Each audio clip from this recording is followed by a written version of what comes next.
Hello, I'm Reverend Dave Thompson. I'd like to welcome you back to our Civil Human Bible study. I'm a civil human minister, and what that means is that I focus my ministry on building human peace and common ground. So as a civil human minister today, as I approach the scriptures, what I'm going to do is approach it with two rules essentially. And the first is that I'm going to be human. So I'm looking at the scriptures to find those teachings that I feel I can take and apply to all humans across the board. And as such, I want to be civil, which means I want to respect the basic shared human needs that we all have. You know, the ability to have our own creed, the ability to be independent from intimidation and bullying, the ability to vote for whoever we want to intimately love who we want to, and to live the lifestyle that we want to. So today we're continuing in Matthew, and if you would like to, let's go ahead and start with the passage today in Matthew chapter 12, verse 33.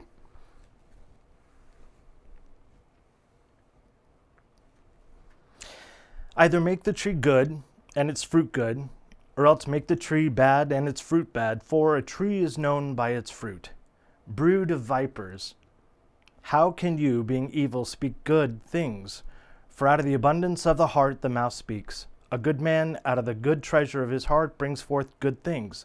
An evil man out of the evil treasure brings forth evil things. But I say to you that for every idle word men may speak, they will give an account of it in the day of judgment. For by your words you will be justified, and by your words you will be condemned. So there's some strong language from Jesus today. And remember that we're talking to the Pharisees right now. Jesus is engaging with them. He's been accused of them as being Beelzebub, or this prince of demons. In other words, they're calling him an evil person, and that's why he casts out demons, is because he's Lord of the demons. So they're making all of these crazy claims, and now Jesus is talking about the basic rule that we all have to follow when we're trying to decide who's good and who's bad. Because, right, the people who are reading this text and the people even here when Jesus is speaking, they have to make a decision.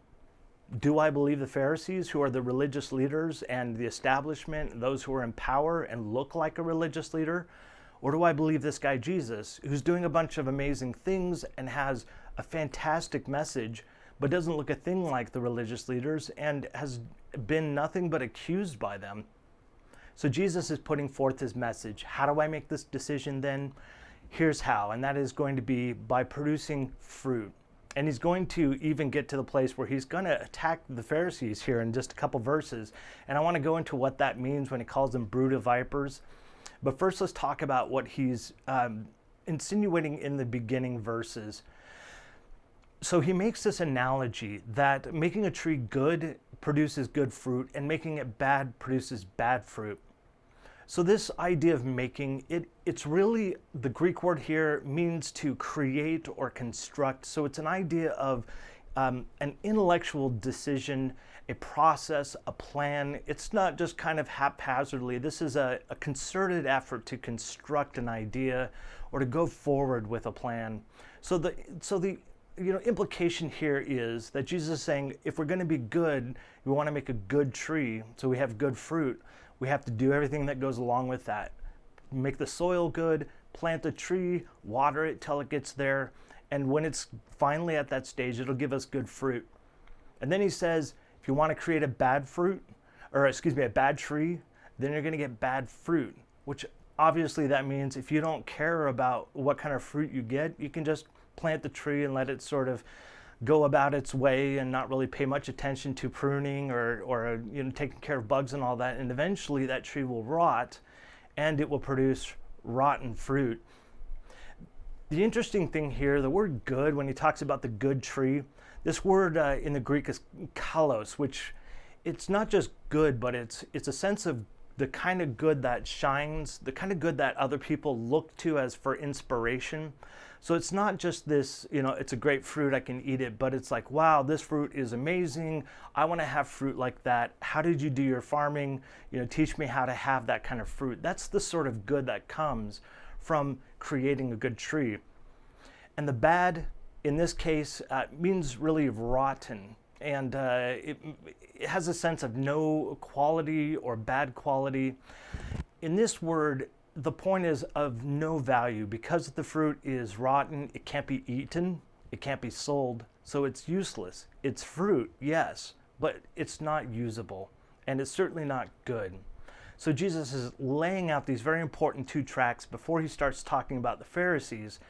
And this next verse is going to be pretty strong. This is the first time Jesus has really come out against the Pharisees with such strong language. So he comes out and he calls them a brood of vipers. So what does that mean? A brood is essentially another word for offspring or the children of. When vipers or snakes have children, there's a bunch of them, right? And so that's this notion of children who are offspring of snakes. So sons and daughters of snakes. Snakes in the Hebrew mindset, in the Jewish mindset, are about the lowest and most debased animal because it crawls on its stomach. In the very beginning in Genesis, in the very first story of the creation, the snake is the one who convinces Eve to do something bad, and Eve tells Adam, and they both do something that they weren't supposed to. So this snake in that society is one of the worst things that you can say. Today, the word pig is often used to describe people in a negative sort of way. This snake word is actually along those lines. So it's a pretty offensive term. But Jesus is making a point here. And then he says, how can you say that you can say good things when your intent is bad? So the point here is Jesus is saying, look, your whole point here is not really to do good things. If that was the case, you'd be happy that these people are changing their lives. You'd be happy that the people who are healed are healed. People are turning their lives around to follow after the kingdom of God's message. You don't care about that. All you care about is maligning my words, as Jesus would say. And so his whole point here is, how do you assume that you can do anything or say anything good when your heart, when the basic element of who you are is operating from a place of maliciousness? And that's going to be incredibly poignant to them because they are upset with Jesus already. And now he's pointing out the fact that they're just attacking him maliciously. So he says this phrase, and this is one that I actually really love. It's this phrase that out of the overflow of the heart, the mouth speaks. I've really found this to be absolutely and unquestionably true in life. People eventually say what is inside of them.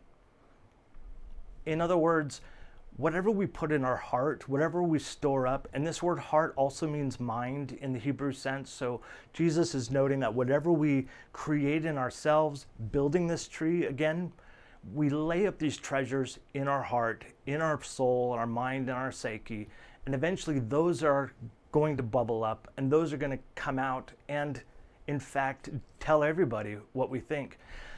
The fact that the Pharisees are attacking Jesus, his point in using this whole story is to show that out of the overflow of their maliciousness, they're doing malicious acts. Out of the overflow of Jesus's activities, he's turning people's lives around. He's helping people. He's eliminating suffering. And so these people who are sitting there, the people who are reading this book that Matthew read, us here as human beings, when we're looking at our leadership, when we're looking at people and have to make a judgment call on who they are and what their real intent is, that's where we're going to have to go, is to think about what they're doing, because that means that at the base of who they are, that's really who they are. So the last verse is this statement about careless words or silent words are going to end up being judged, and insensitive or injurious words are going to be judged.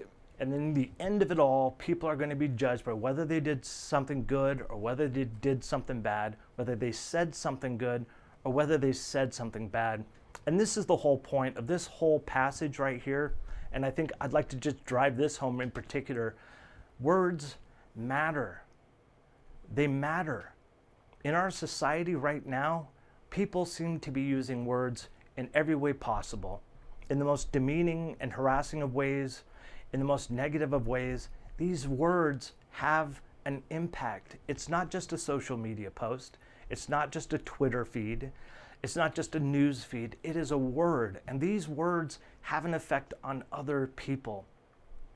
Now, I want to kind of tie this up a little bit. There's a couple of things that I'd really like to emphasize, and something that I found was really important and helpful in this passage, just as a human being. And the first is that it's a basic rule. What goes in comes out. It's basic input output. It's computer-esque, right? If we want to be good people, then we have to fill ourselves with good information, surround ourselves with good people. If we want to be good, then that means that we have to alleviate those sources of perhaps people in our lives, or whether it's the shows that we watch on Netflix or Amazon, whatever it is that we don't want in our lives, we have to remove that. Because it's easier if we're operating from a heart and just that overflow ends up being good, instead of trying to work for our words to always be a certain way. Just work on our heart, work on what we have there, and all the words and everything that we radiate out will reflect that. The second thing is that, and last, I've already harped on this a little bit, but words truly matter. And whether or not we come from a place where we believe that there's an ultimate judgment coming down the road, people will judge now our words. People will look at us, and the words that we use will be the ones and the ways that they decide who we are and what our heart is made up of. And so I would encourage you today, as I'm going to be working on it as well, to think about our words. And if we have words that are coming out that we don't like, that I'm going to have to, and would ask that you think about removing those things in our lives that may encourage those things. And last, I want to just say thank you so much for being a part of this study. This has been a really amazing study for me personally. And I know, a lot of you have written to me and commented that you've really enjoyed it as well. And I really love your comments, so please leave them below in the comment. We're going on the road this week, so we're going to be doing some remote shows, which will be fun up in the Seattle area.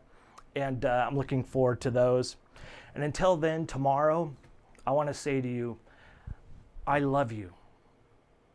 And I hope that you choose to love yourself. It's the only love in this world that we have any control over. And now I invite you to join me as we go about the rest of our day, loving our neighbors the same way. Thank you.